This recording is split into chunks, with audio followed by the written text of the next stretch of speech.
What's going on? We back with the Boxing Clinic and more. It's your boy CJ Goodfella. One time for the one time. Y'all know what the business is. And talk about this Joshua Batiste and Anthony Yarde situation. I just keep coming up and people keep saying Yarde is ducking and ducking.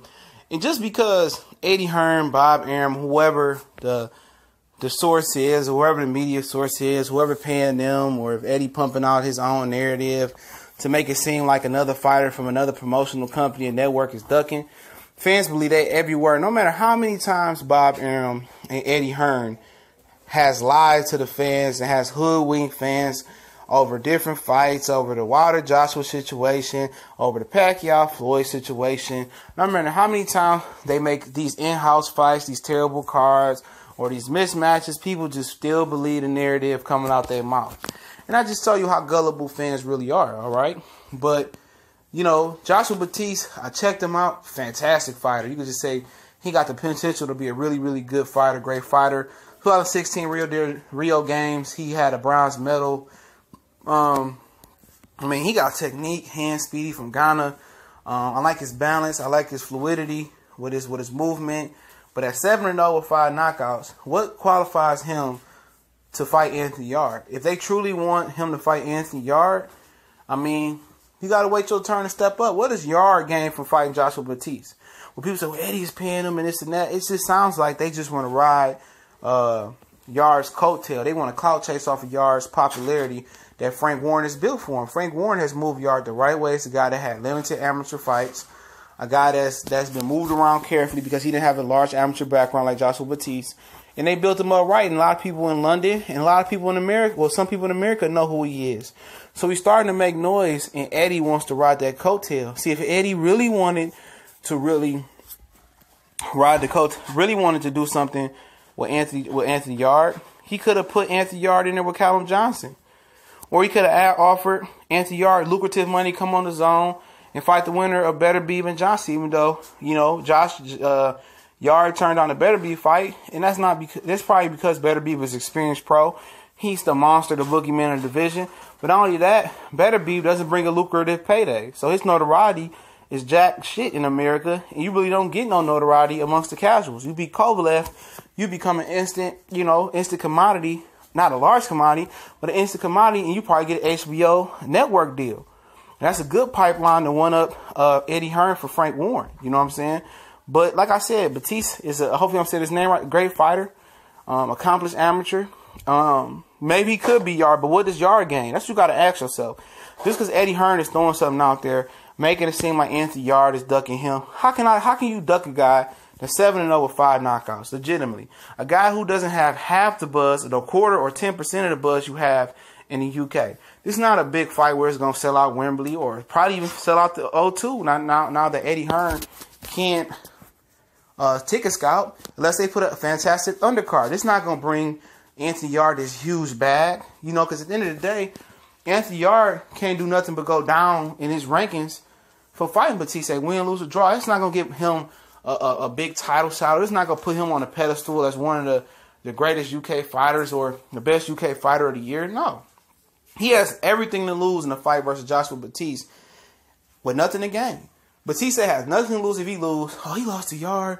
He gave a good effort. He'll be back. He was early in his career. Same thing they were saying about Lubin. You know, if he wins, he go all the way up in the top 15, top 10. So Eddie Hearn is basically trying to pay his way to a fast track. You know what I'm saying? Instead of just having Batiste earn it the hard way. And these dudes going to learn. They see Lomachenko. They see Lubin's getting the fast track, getting these shots. And both of them got defeated. You know, these people see what Lomachenko did. They forgot what Salido did to him. And they think everybody can do it. The Teofimo Lopez's, even though I like them. You know, all these kids think they could be on the fast track. Shakur Stevenson want to be on the fast track. They not Lomachenko. They not Alexander Usyk. They not in that class. They don't have gold medals. You know what I'm saying? Or multiple gold medals. You know what I'm saying? They don't have over 400, 300 amateur fights. That's experience. It might be amateurs, but that's experience. They don't have about 3 or 4 fights in the World Series of Boxing like Lomachenko or whatever Alexander Usyk had in the World Series of Boxing. Just like professional no headgear. They don't have all the experience of all that. You know, Batiste is 25 years old. Lomachenko was damn near 30 when he first came over here, or close to the same age as Batiste. Just take your time. You know, everybody want to be on the fast track, but Look what happened to Lubin. On his neck in seconds. Lomachenko got beat up by Salido. Just take your time. You know, everybody want to get it right now instead of pay their dues and put the work in. Like a good brick mason. Just laying the bricks down, building the foundation. Eventually, you're going to have a nice foundation and a nice building. So, like I say, man, anybody that's questioning this malarkey, I'll link the article from Boxing Scene with Team Yards. Fire back at Eddie. You can get the situation. If anybody questioning this, tell me what does this fight do for Anthony Yarde? Tell me nothing. It does absolutely nothing for Anthony Yarde. You know, he could have put Batista in there with Callum Johnson. And then the winner could have got Arthur Beterbiev. You know, this ain't nothing but another swipe at Frank Warren. You know, he see Anthony Yarde getting traction. He don't like that because he don't promote Anthony Yarde. I guarantee you, if you had Anthony Yarde and Joshua Batiste, he wouldn't throw them in a ring right now together. And just like he see opportunities to fight Frank Warren. He see Frank Warren got two excellent heavyweights. Why don't you call Anthony Joshua and tell him go fight Daniel Du Bois then? You know what I'm saying? Bark up that tree and Du Bois will probably lay him out again. Y'all know what the business is. It's Buatsi Clinton Moore. It's your boy CJ Goodfella. One time for the one time. We grinding. Continue to share this shit, man. Subscribe, hit the bell icon. Don't forget we got the PayPal link in the description as well. All the brothers that watched the cast box. Me and Callie could have put it on Patreon and charge y'all, so we didn't do that. We kept it free. So if you want to donate for what we doing on the channel or what we doing on the Castbox podcast, Raw and Uncut, feature Callie and myself, you can donate to my PayPal. Go to the Cali Enigma Sports Network, donate to him. But the Castbox app is there. The link is there to our podcast, Raw and Uncut, 11 episodes right now. Everything. We on everything, but we're on Facebook, Instagram, Twitter. Also, a new college sports page, S1210 College Sports Most Wanted. All those links in the description, man. We working, we grinding, and appreciate everybody, man. But let me know, man. What does this fight do for Anthony Yarde? You know, what does it do? And I already know the answer to it, but I want to see how you're gonna rationalize it.